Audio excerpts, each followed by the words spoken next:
حسین آقای الیاسی وقتی پیش نبودیم مشکلی داشتیم رفت شد انشاءالله. خب خدا رو شکر. خب گروه‌های ایرج، ایان و خارزمی. خب همینجا پس پیشاپیش چون ایشون اسم گروه رو انتخاب کرده خیام، هفته آینده می‌دونید که روز بزرگداشت خیام، تبریک بگیم این روز رو از جانب خودم بهتون. انشالله که بتونید ادامه دهنده راه دانشمندایی مثل ایشون باشید.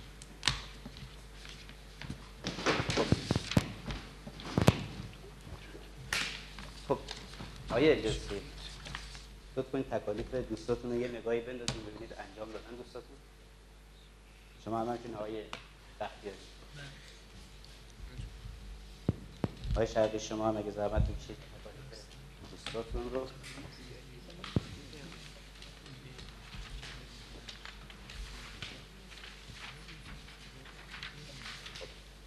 چیز آقای الیاسی بچه‌ها حل کردن؟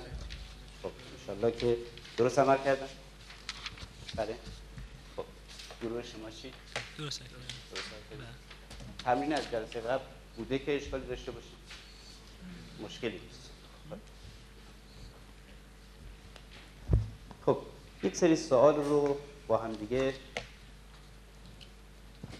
لطف کنید.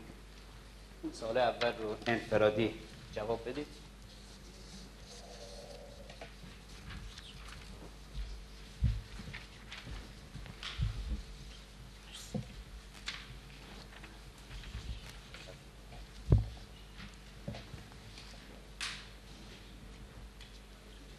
جواب بدید سوال.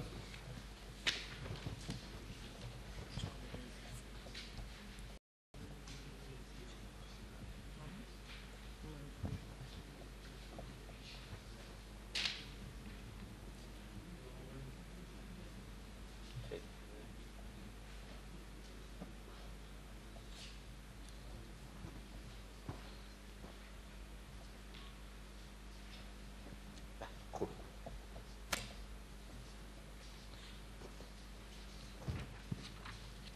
خب الیاسی بچه گروهتون چیکار کردن؟ اجازه کنید جواب دادن بچه‌ها؟ خب حالا این سوال گروهی رو هم خوبه اون سوالاش. حالا سوال گروهیتون رو لطف کنید حل کنید. خب سوال گروهیتون رو به صورت گروهی.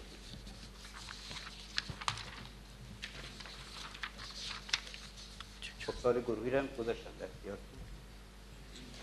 خب اونو کافی. حالا لطف کنید سوالاش.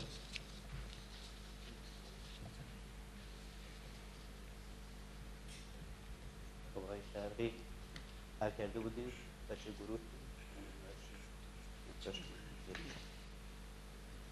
سال گروهیتون هم گریم. سال گروهیتون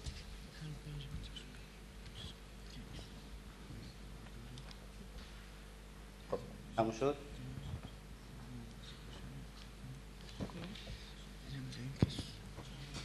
تموم شد؟ خب لطف کنید پاسختون رو بدیم به گروه مقابل. پاسخ گروهی سال گروه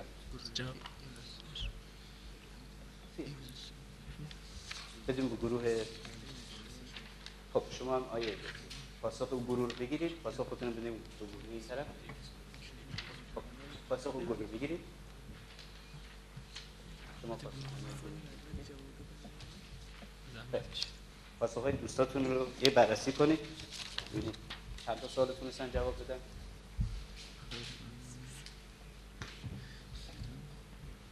خب چند تا سوال جواب داده بودن؟ آیا همون دوتایی بود که خودتون هم تونسته بودین جواب بدین؟ نه. خب شما چی؟ یک رو جواب دادید. شما خودتون؟ دو هم دست. خب اینا چیکار کردن؟ گروه های الیاسیشون دست شما جواب دادن؟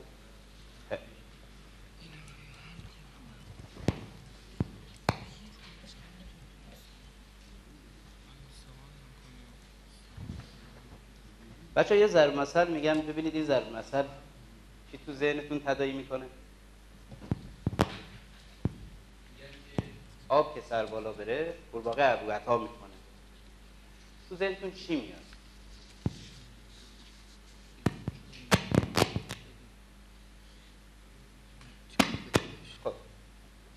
شما می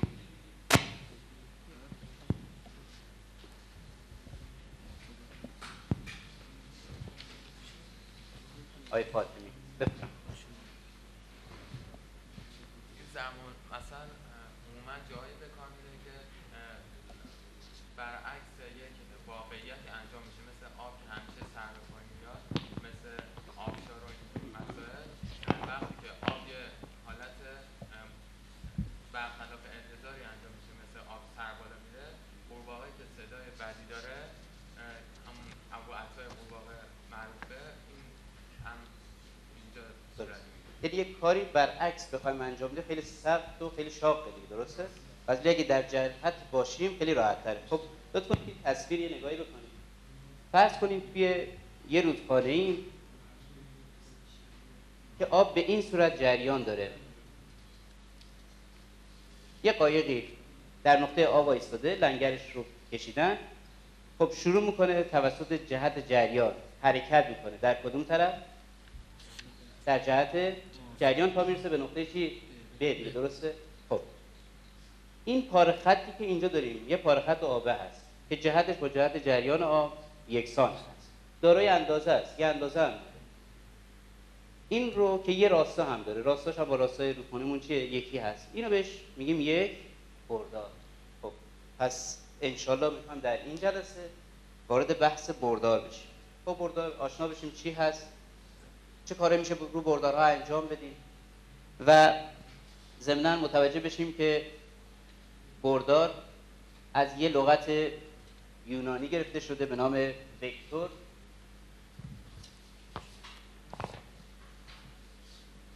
به معنای حمل کننده یا انتقال دهنده. همین مفهوم اصلی بردار. بردار توی فیزیک خیلی کاربرد داره. شما توی فیزیک خیلی از کمیت‌ها رو بدون بحث بردار اصلا نمیتونی پیش بکشید، مثل سرعت، مثل شتاب، مثل نیرو، که انشاءالله میخوایم این جلسه سراغ اینها بریم. خب لطفاً این صفحه‌های مختصات رو در اختیارتون قرار میدیم، در نظر بگیرید و روی اینا کار کنید.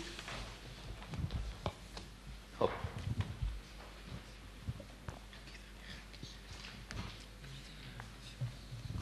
فعالیتی رو که ازتون خواستیم انجام بدید رو همین صفحه مختصات که در اختیارتون قرار دادیم.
خب آقای مهدوی جواب دادیم سر. خب میتونید بگید بردار رو میتونید به صورت یه ماتریس نشون بدید. خب پس بیایم با هم دیگه تعریف بردار رو ببینیم. تعریف بردار پاره خطی جهتدار مثل آبه هست که ابتداش آ باشه و انتهاش ب باشه، مثل این پاره خطایی که الان تو صفحه مختصات چیه همتون کشیدید. خب فعالیت پنجم شد، تونستین انجام بدید. پنجمیش کاری که ازتون خواستیم و گفتیم از نقطه چی؟ مبدأ شروع کنید. از مبدأ شروع کردید.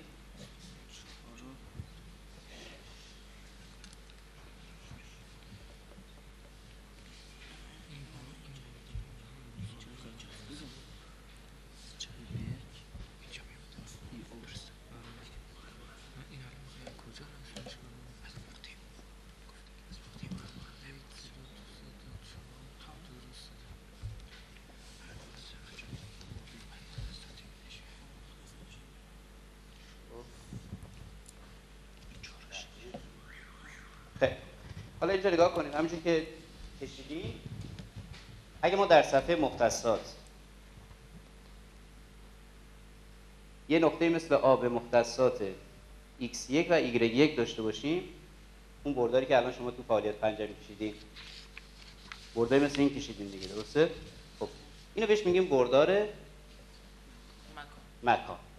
پس بردار مکان تعریفش هر نقطه مانند آ یک و فقط یک بردار مانند او آ و هر بردار او آ فقط یک نقطه را در صفحه نشان میدهد. میگیم بردار چی؟ بردار مکان. خیلی خوب. حالا کتاباتون صفحه 137 کتاب رو باز کنید. صفحه 137 کتاب. خب شما هم توی کتاب بکنید. خب یه شکلی اونجا میبینید، مثلث او آبی. این چه مثلثیه؟ چه مثلثیه؟ قائم الزاویه هست. خب چه رابطه‌ای تو مثلث قائم الزاویه برقراره؟ یه رابطه خیلی معروف، بفرمایید. طول قطر بله. مساوی طول مجذور طول اضلاع. بله. مربع وتر برابر با مجموع مربعات دو ضلع دیگر. خب آیه حیدری بیایید همین رابطه رو برام بنویسید.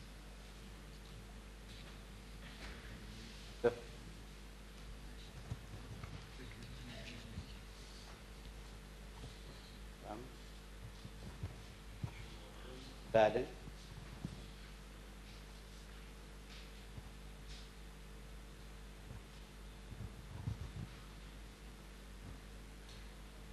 کم سریع‌تر.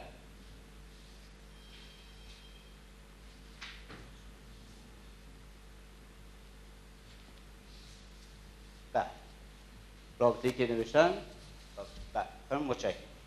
تشویق کنید دوستونو.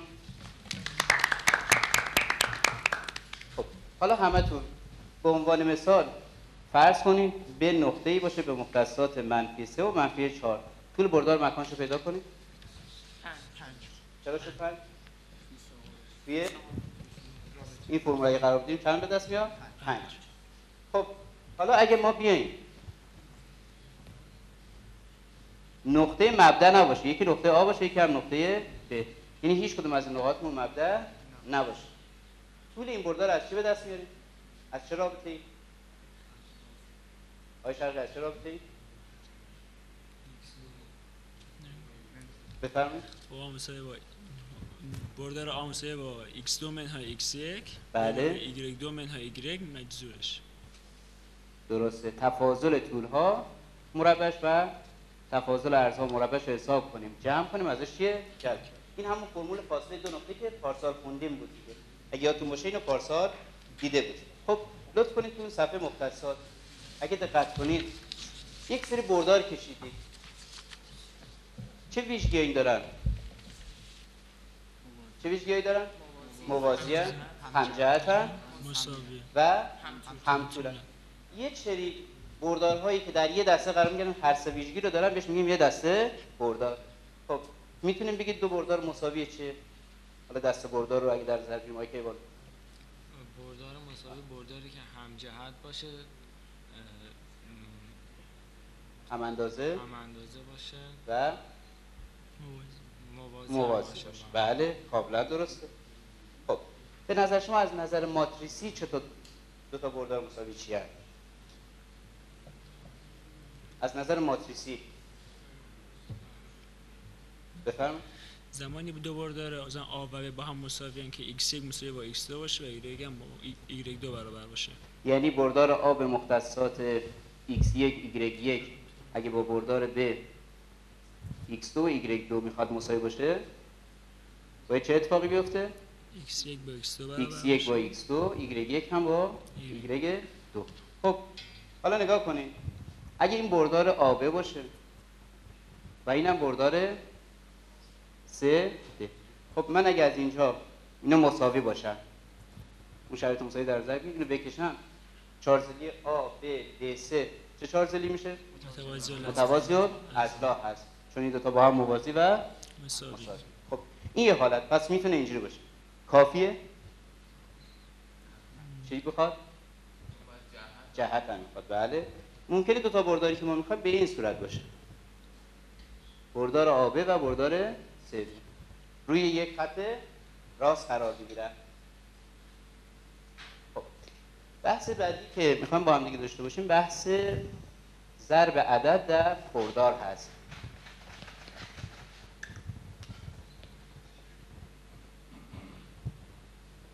خب ضرب عدد در بردار همون ضرب عدد در ماتریس هست. اگر ما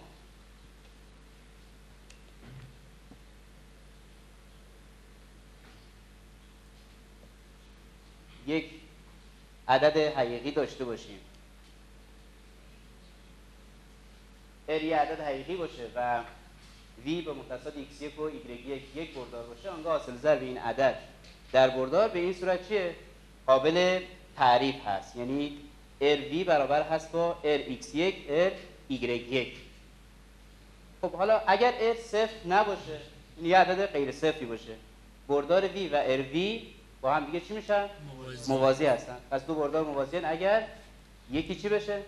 مضربی از دیگری باشه. اگه R مثبت باشه دو تا بردار چی میشن؟ همجهت میشن. اگه R منفی باشه غیر دو بردار غیر همجهت. خب لطف کنید بردار V منفی 1 و 2 رو نشون بدید و 2V رو هم تو صفحه مختصات که در اختیارتونه نشون بدید.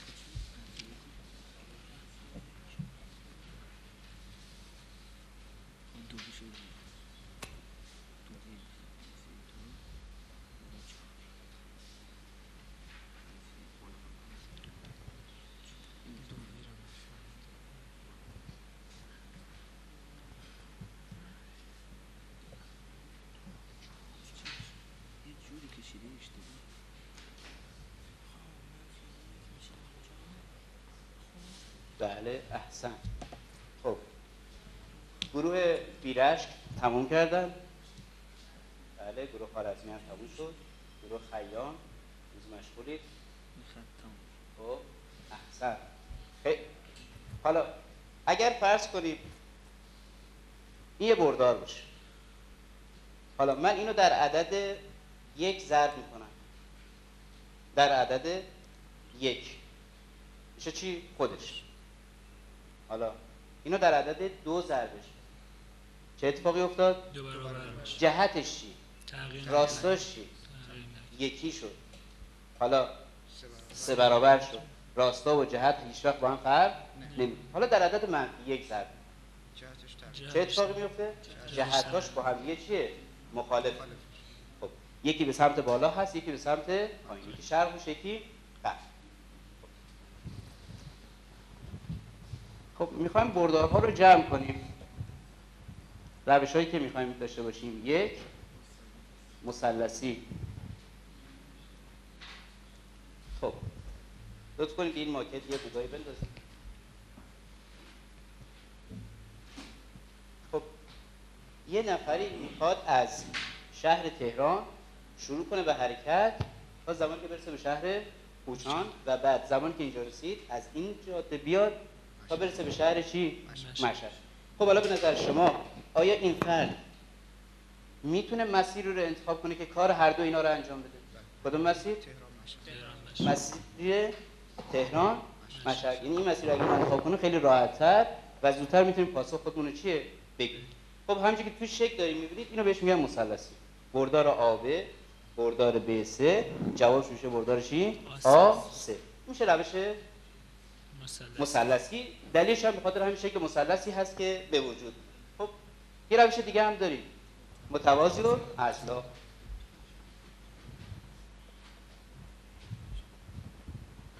روش متوازی الاضلاع به این صورت که من اگه دو تا بردار داشته باشم، V1 و V2، کافی از نقطه آ بردار V1 و بردار V2 رو مساوی با اون دوتا بردار چیه؟ رسم کنیم. از انتهای اینها دوتا بردار بکشیم، یه متوازی الاضلاع شد چون اینا با هم موازی، اینا هم با هم موازی. این قطری که از نقطه شروع میگذره میشه بردار V1 به علاوه V2، میشه روش متوازی الاضلاع. یه روش دیگه هم هست، ماتریس ها رو که خوندیم، مگه بردارها رو نگفتیم ماتریسن؟ خب حالا از آقای کیوالو خواهش میکنیم بیان دو تا بردار ماتریسی در نظر بگیرن، جمعش رو ببینن چی میشه. بفرمایید.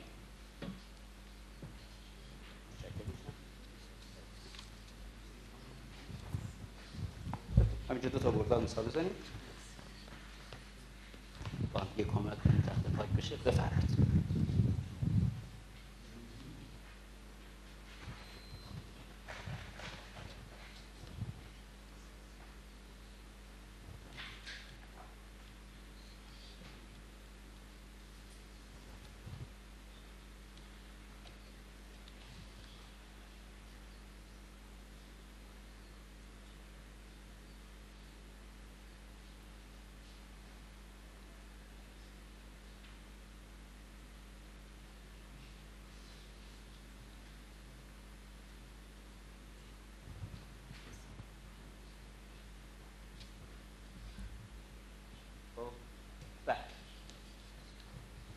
دو تا بردار رو به روش ماتریسی خیلی راحت جمع کرد شد. چی آقای کیوالو؟ چجوری جمع کردیم؟ ایگرگا رو هم با ایگرگا هم خاصیت دو ماتریس. بله متشکرم. تشویقش بفرمایید. خب حالا آقای شرقی میتونید بگید که اگه حالا به جای دو تا بردار سه تا بردار بهتون بدن چیکار میکنید؟ قبول دارین همتون؟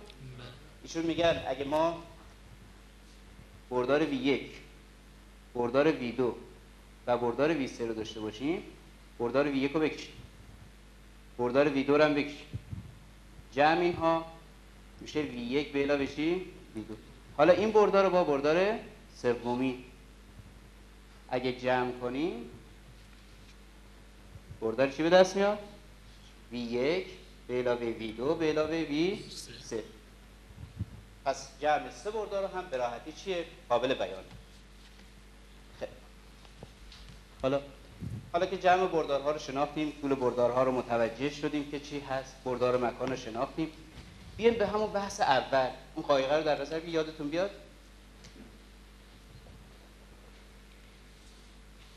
از یه نقطه مثل آ شروع کردیم به مختصات x1 y1 به اندازه یک پاره خط جهتدار، اسمش رو گذاشتیم بردار مثلا v به مختصات x2 y2 حرکت میکنیم.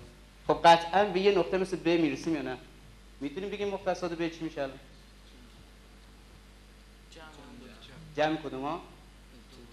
بفرمایید بلندتر آقای یاس. x1 که بعد از x2 میشه قسمت xش. بله. y1 که بعد از y1 که به علاوه y2 هم میشه قسمت دومش. احسن، کاملا درست. خب حالا یه سوالی ازتون داریم. خب تا اینجا اشکالی ندارید؟ خب به نظر شما میتونم این تعریف رو بنویسم؟ بردار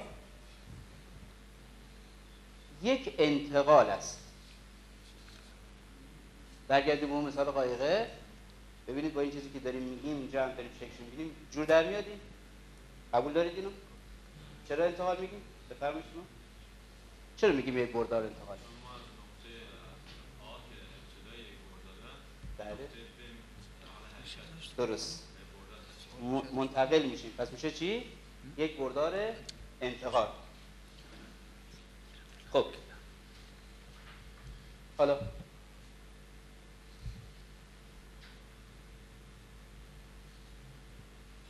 میخوام یه نفرتون بگید توی جلسه چی گفتیم، چی دستگیر میشون. آقای جاسی میتون زحمت میشه شما بفرمایید. با خود هم بردار آشنا شدیم که بله مثلا بردار چی هست، تعریفش درسته که میشه به شکل یک ماتریس نشون داد. جمع بردار و ضرب بردار رو یاد گرفتیم و اینکه چه بردارهایی با هم موازی هستند درسته یا در چه صورت میشه بگیم دو بردار با هم مساوی میشن؟ احسن، آفرین، خیلی ممنون، متشکرم. لطف کنید یه سری سوال در اختیارتون قرار دادم. به صورت گروهی ببین، دو تا سوال پاسخ بدین. دو تا سوال تستی خیلی ساده هست.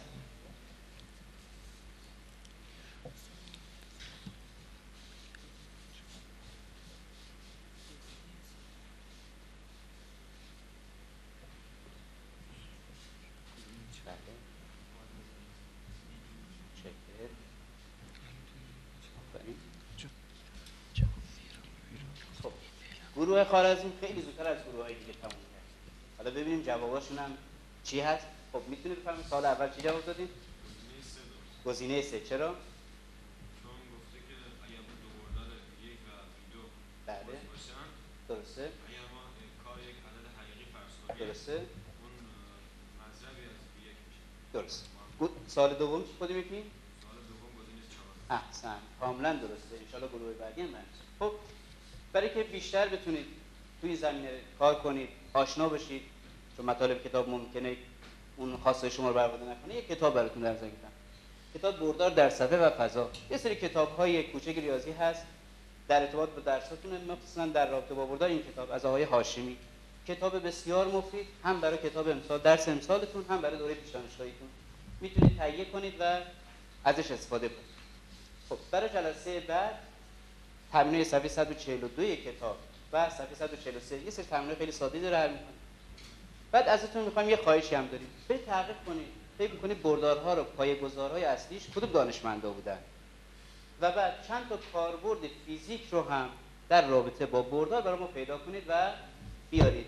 یعنی می‌خوایم مثلا این که شما تو فیزیک دارید می‌خونید که در فیزیک کاربرد مثل سرعت یه برداره، نیروی برداره، کار یه بردار هست. اینا رو برامون تحقیق کنید. به صورت یه تحقیق این دو تا سوال آخری رو برامون جواب بدید. تمرین‌ها رو هم که ان شاءالله برای جلسه بعد. خب برای سلامتی و فرج در ظهور آقا امام زمان اجماعاً صلوات. اللهم صل علی محمد و آل محمد. خب ازتون تشکر می‌کنم. ان شاءالله که خسته نباشید.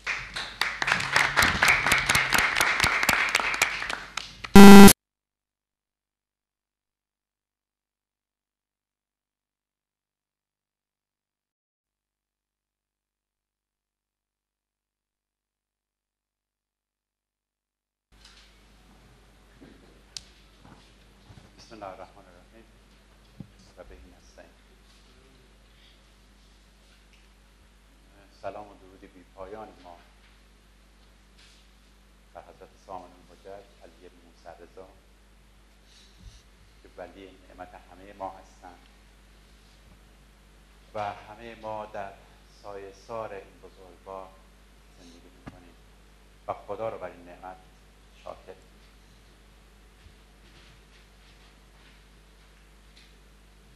من یه نکته کوچولی خدمتتون بگم. 30 دقیقه در مقیاس من عمر زیاد است، حتی 1 لحظه. چون حافظ میگه به عمر 1 نفس با ما چو بنشینند برخیزند، نهال شوق در خاطر چو برخیزند بنشان. من نیومدم برنده بشم. اولین هدف من زیارت آقا بود که به حمدالله نائل شدم. بعدم همین نیم ساعت ازتون خواهش میکنم توجه کنیم به قصد یادگیری. خب از اینجا تدریس من میشه. من یه سوالی از شما دارم. ببینید ما میگیم که 2 متر به اضافه 3 متر میشه 5. 2 کیلو به اضافه 5 کیلو میشه نظام چند. حالا آیا درباره همه کمیت ها همینجوریه؟ آیا واقعا همه کمیت ها رو میتونیم به همین شکل راحت با هم جمع بزنیم؟ مثلا من میتونم یه وسیله مثلا در 5 ثانیه 1 متر جابجاش کنم. فرض کنید شما همین توانایی رو دارید. آیا 2 نفری اگه با هم این کار رو بکنید 2 برابر میشه؟ یه کمی فکر کنید. واقعا جواب چیه؟ جواب من آره یا نه؟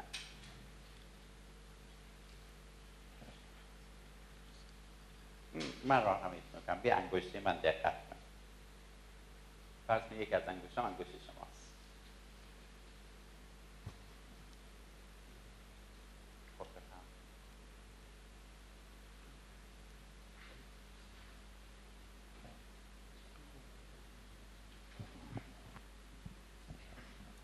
ببخشید. جان. خب مسلما همینطور که توضیح دادید تمام چیزها رو نمیشه جمع بست به صورتی که نه. عدد باشه یا بگیم 2 کیلو به اضافه 3 کیلو. اینطوری که نشون دادید در بعضی از مواقع جهت هم خیلی تاثیر داره. زنده با درود بر شما. جهت خیلی مؤثره. حتی زنده با. حتی ببینید اگر من ببینم اینجوری بگیرم، نه اینجوری، حالا مثلا دیگه ببخشید مثلا ما اینجوری. بعد یک رو اینجوری بگیریم. بازم تازه فرق میکنه با برابر باشه مثلا. و خب البته یه حالت خاصی که اگه هر دو تا رو اینجوری بگیریم آره این مثلا. به نظر شما من درباره چی میخوام این جلسه صحبت کنم با این حساب؟ چیه که همچی رفتاری داره، جهت داره از این حرفا؟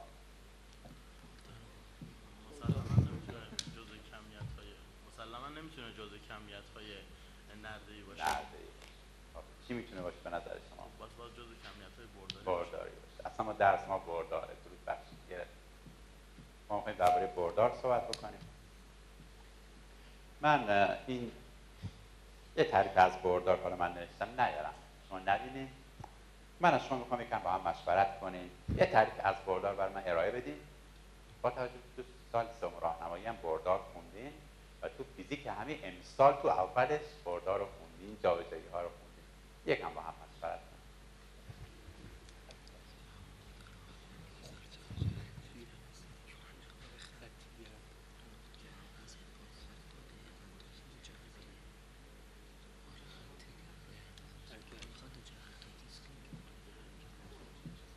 بلند با هم حرف بزنین راحت باشین.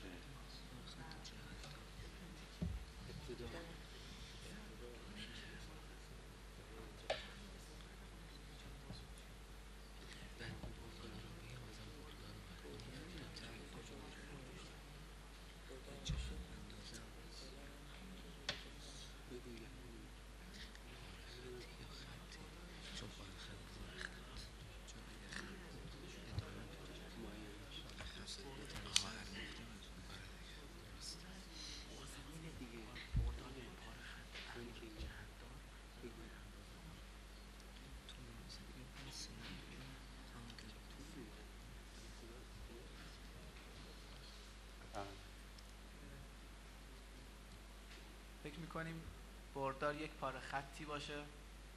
خب همونطور که نشون دادید باید جهتدار باشه و دارای یه اندازه‌ای باشه. یعنی اینجوری که شما فهمیدین پاره خط جهتدار دیگه. خوبه؟ یعنی دیدگاهیه. ولی خب کامل نیست این دیدگاه. نظر دیگر ندارین؟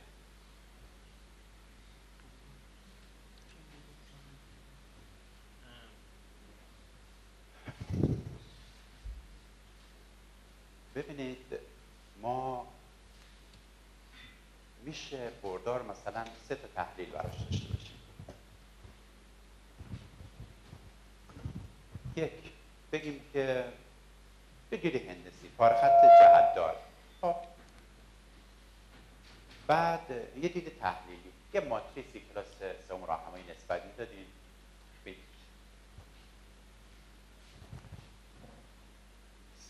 مثلا یک اسم اینو بذاریم برداره. اما واقعا وقتی ما فیزیک رو عمیق مطالعه بکنیم نشون میده که این تعاریف زیاد هوشیارانه انتخاب نشد تو مراحل بالا.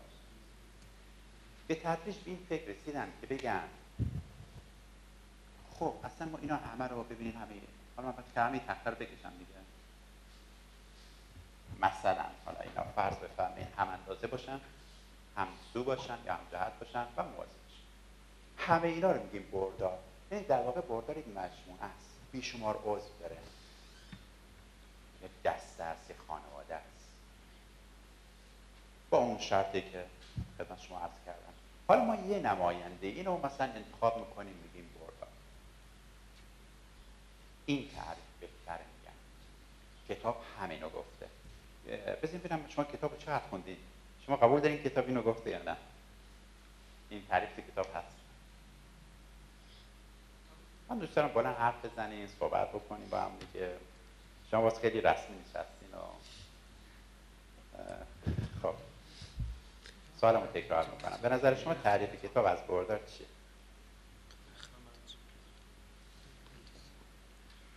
ارزم با حضور با سعادت شما که ملاحظه‌تم.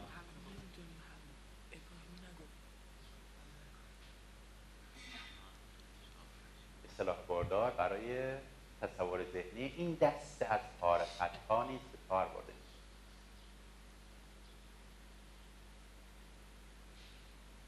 همون که شما فرمودین گفتم خب آره دیدگاهیه. از نظر هندسی یک بردار یک پاره خط جهت داره. بیان مارکسیش گفته و بقیه مفاهیم. خب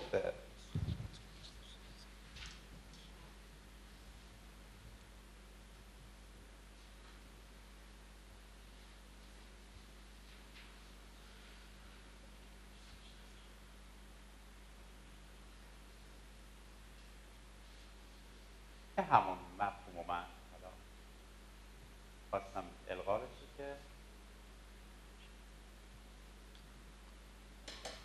این دیگه من از شما سوال نکردم، چون بحث آسونیه. بردار مکان چیه؟ در فیزیک هم چون من کتاب فیزیک رو نگاه کردم خیلی به این موضوع اشاره شده بود که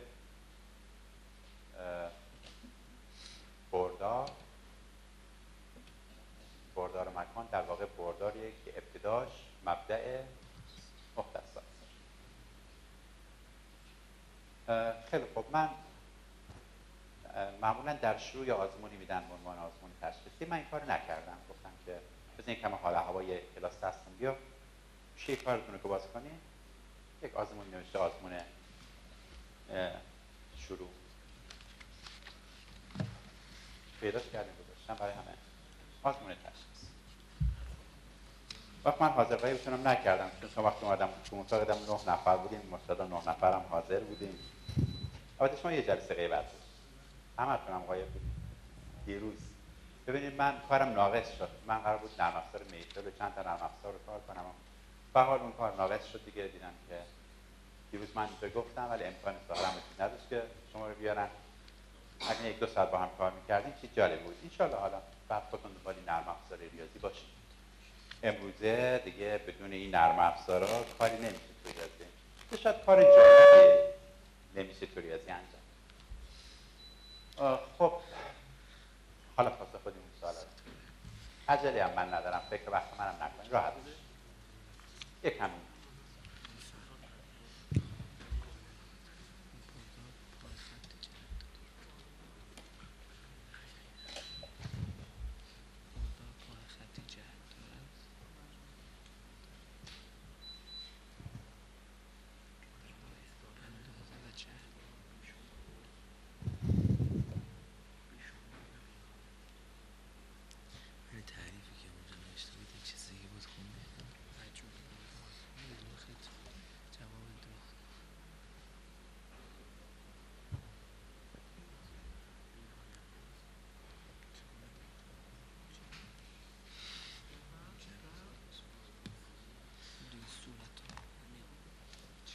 صورت ماتریکسی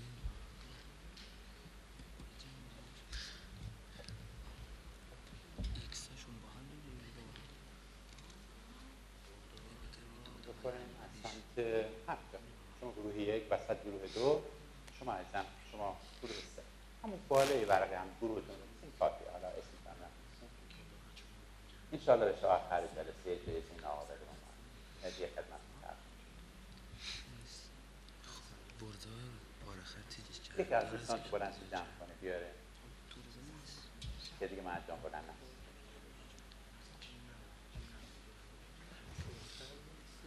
ایکس آجون با هم جمع دیگه بابا.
جمع کردیم یا مال گفته؟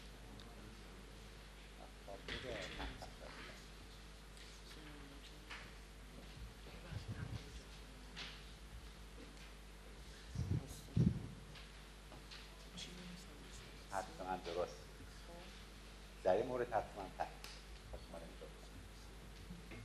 مرسی. دیگه بیایم بیا سر گلم شما نیاوردی؟ بیا دیگه حالا زیاد بودجه فکر نکن بیا خودتون نه دیگه اگه بگم که دوستات متوجه چیزی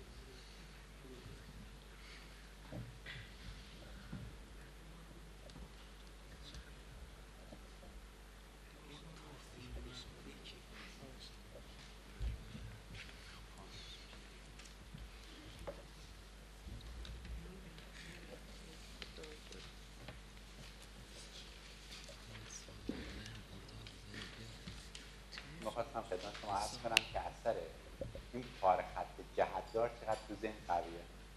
من اومدم دستم دردم من اومدم تعریف کردم. خب ببینید باز این گروه اولمون نوشتم خب بردار پاره خط جهتداری که عادت کردیم که اینجوری گروه این 2 3 بردار مجموعه بی‌نهایت پاره خط حالا این گروه هم که دیگه ننوشتم پس بعد این گروه 2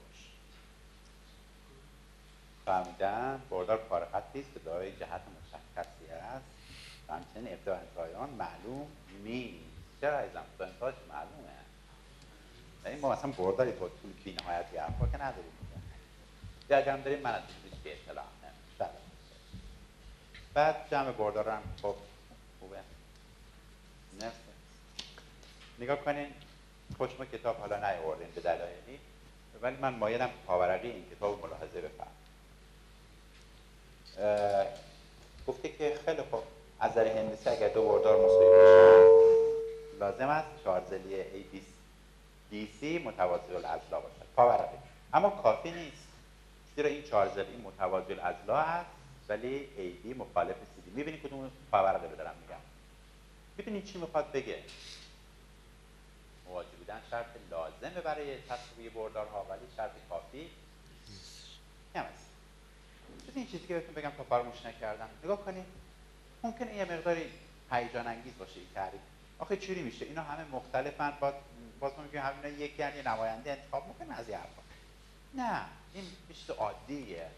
الان مگه تو دوره حتی ابتدایی به بچه‌ها نمیگن 2/3 مساوی با 4/6 مساوی با صورت در 3 ضرب میکنن مخرج در 3 ضرب میکنن ها؟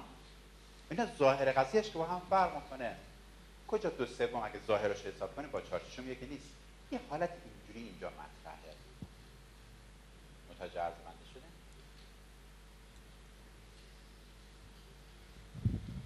یه جور همانی به قول کتابای انگلیسی اینجوری داره میگن. جور همانی حالا مثلا شاید واژه قشنگی نتونید پیدا کنید تو فارسی که منظور برسه.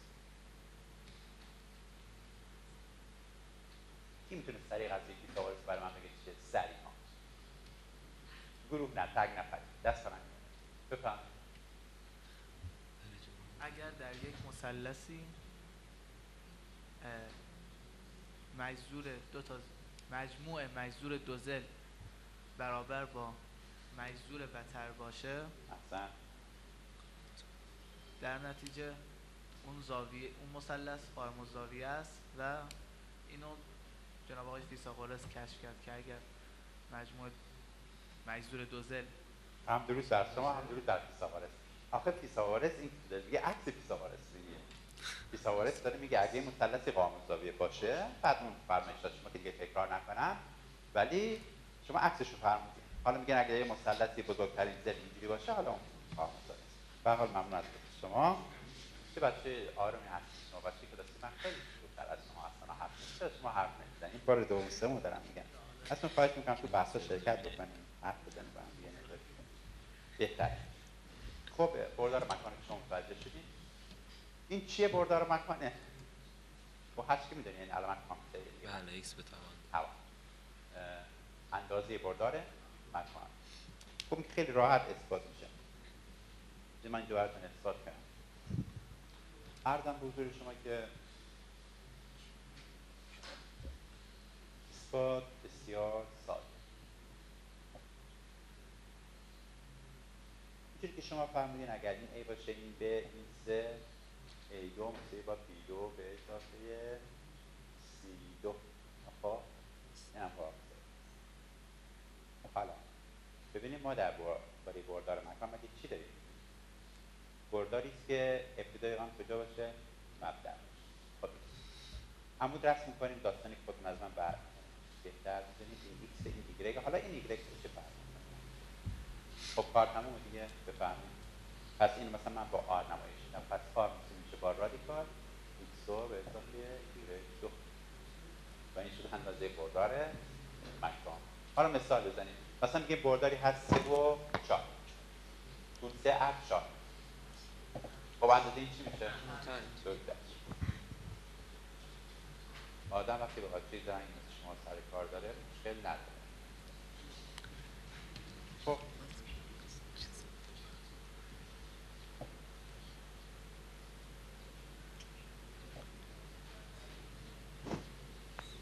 من معتقدم این اثبات نمیخوام. چرا؟ وقتی یه بردار در حالت کلی دیگه A, B خب مختصات بردار هر دوری راهنمایی من دارم میزنم میشه انتها منهای ابتدا. بعدش هم خب طولش به توان 2 عرضش به توان 2. چه فرقی میکنه این مثلث من؟ حالا پاشم دیگه رو براتون باز پیدا کنید. چه فرقی میکنه این مثلث من بیاد اینجا تشکیل بشه؟ بیاد اینجا تشکیل بشه. شما امسال توی کتاب ریسون انتقال هم خوندیم. مثل یک مبدأ مختصات بریم. خب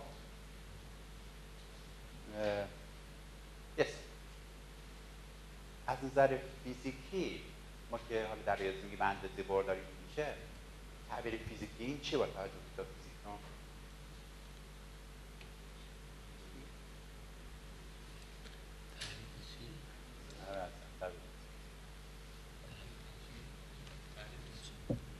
جان؟ تعبیر فیزیکی، مثال فیزیکی، شاید من سوال بعد رو پرسیدم مثلا چی میشه؟ مثال فیزیکی چی؟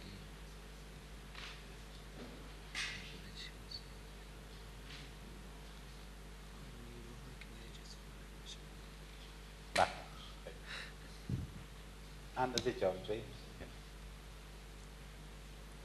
اندازه جابجایی میشه دیگه.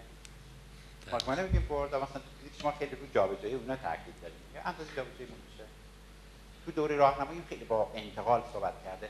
ببینید ما در ریاضی نه که مشکلی پیدا میکنیم توی حرکت خب نمیتونیم تعریف بکنیم. جاشو عوض میکنیم با یک کلمه دیگه به نام چی؟ انتقال. حالا مثلا شاید زیاد فرق نکنه ولی انتقال مشکلات ما رو برطرف میکنه. یه تبدیل هندسی جالبیه بعداً باز درباره‌اش صحبت. خب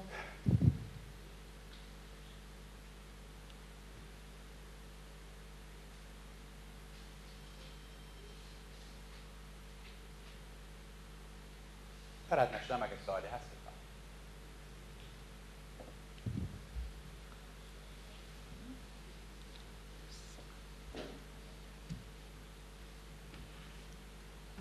ضرب یک عدد در بردار. ضرب یک عدد در بردار. چی فکر میکنیم؟ اگر ما بیم اون دید ماتریسی دوره راهنمایی رو بگیریم چیکار میکنیم؟ در طول و عرض بردار غلط جواب بدین از امتیاز من کم نمیشه. بگید نه ترسیم بفرمایید. عدد مشخص رو در طول و عرض اون ماتریس ضرب. درود بر شما. کاملا درست. و نتیجه یک بردار چی میشه؟ موازی. اینو حل کنین گروهاتون هستن. حالا تا آخر ساعت بعد بزنین توی کارتون بعدا من میبینم. یک از موارد اون جایزه حالا چرا موازی میشه وقتی با هم دید ماتریسی میخوام بگم چرا موازی میشه؟ نه شکایت کردم. باشه بنویسید. خب این یه حرف. حالا دید هندسی چیه؟ این محور من تفسیر معمولی با سیاه کشیدم کوبیده نمیشه. این محور من. خب یه بردار. من میام اینو در یه عدد مثل 2 ضرب میکنم. طبیعتاً طول این چی میشه؟ ولی یک نکته خیلی حاضر. این بردار در هر عددی ضرب بشه مثبت منفی همواره به موازات بردار اولیه باقی میمونه. این که اسمش حالا مثلا اومدم مثلا گفتم ما دنیای بردارهای آزاده از هر نقطه بخوایم میتونیم رسم کنیم. متوجه میشین؟ شما نمیخواد حتما بگیم خب حالا از مبدا مثلا یه بردار حالا منفی گرفتم مثلا منفی 3 اندازش هم علکی همش گرفتم زیاد وقت نداشتم حوصله نداشتم که حالا بگم شاید از 3 برابر اون بیشتر میشه. حالا چشوی شما از من دقیق‌تر. خب کتاب اول کتاب همیشه اول به کتاب توجه کنید ببینید کتاب چی گفته در بخونید. خب اجازه بدید با هم کتاب رو نگاه کنیم.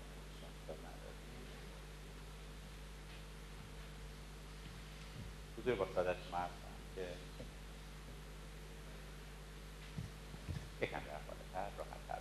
ببینید اگر آر یک عدد حقیقی مخالف صفر باشد B1 و آر B1 موازی بوده و حالا اونو قدر مطلق بخونید زیاد چیزی از دست نمیدیم ولی واقعا قدر مطلق نیست ولی خواص بسیار شبیه قدر مطلق از خودش بروز میده و اندازه بردار B میشه آر اندازه بردار B. خب اگر آر مثبت باشد ببینید در این اول که میگه اگر آر یک عدد حقیقی مخالف صفر باشد اینا موازی بوده و این به نظر شما این طریق مشکل وجود نداره. نمیدونم شاید من دارم اشتباه میکنم. حالا شما فکر کنید ببینید که اشتباهی وجود نداره. آخه وقتی آر عدد حقیقی مخالف صفر باشه نگفته که مثبت یا منفیه. اگر منفی باشه در اینجا یه طرف تساوی مثبت در حالی که طرف دیگر تساوی چیه؟ منفیه. پس این کمی خالی از اشکال نیست. خودشون نشون دادن که وقتی من 5 دقیقه بیشتر نمونده اجازه بدین ما بریم سراغ این جمع بردارا رو هم حالا خوشبختی اینه که شما این رو بلد این دوره راهنمای عمل دیدین و ما 2 نوع جمع داریم جمع مثلثی داریم.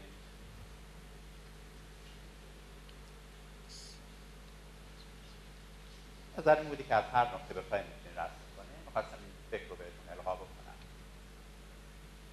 بعد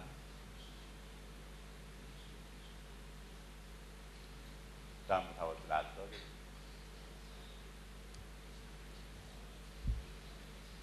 از هر نقطه میخوایم دو موازات ما توی زمانه ما گفتن همسنگیش رو رسم کنیم. الان همسنگ و اینا نداره هیچ مشکلی نه. جان؟ بله باید اون آزمون آخر رو دیگه اگه نرسیدیم بگیریم یکم جایزه شاید نه دیگه. حالا با هم حرف هم گفتیم به یک گروهی بالاخره انتخاب میکنیم جایزه میدیم. مثلثی فهمیدیم؟ بفهمید جمع B1 و B2 میشه B1 جهت بردارش برعکس جهت بردارش تا چی رو تایزن؟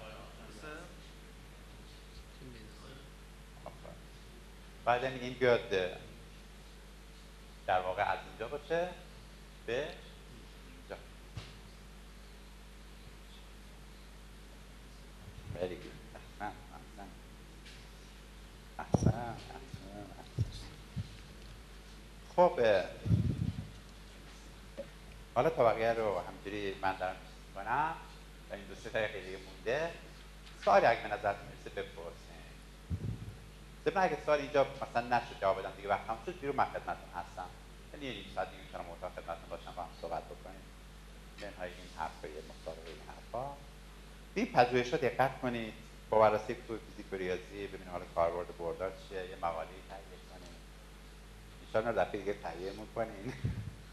البته خب من نمی‌تونم دبیر محترم سایت کتابی که معرفی کردیم بردار آنالیز برداری پردیس شهریاری تابع برداری آقای سید محمود طالبیان سایت سازمان آموزش و پرورش استان خراسان رضوی یک کارگاه ریاضی جالبی داره. حالا ببین خودتون که من هیچ چیزی نمیگم.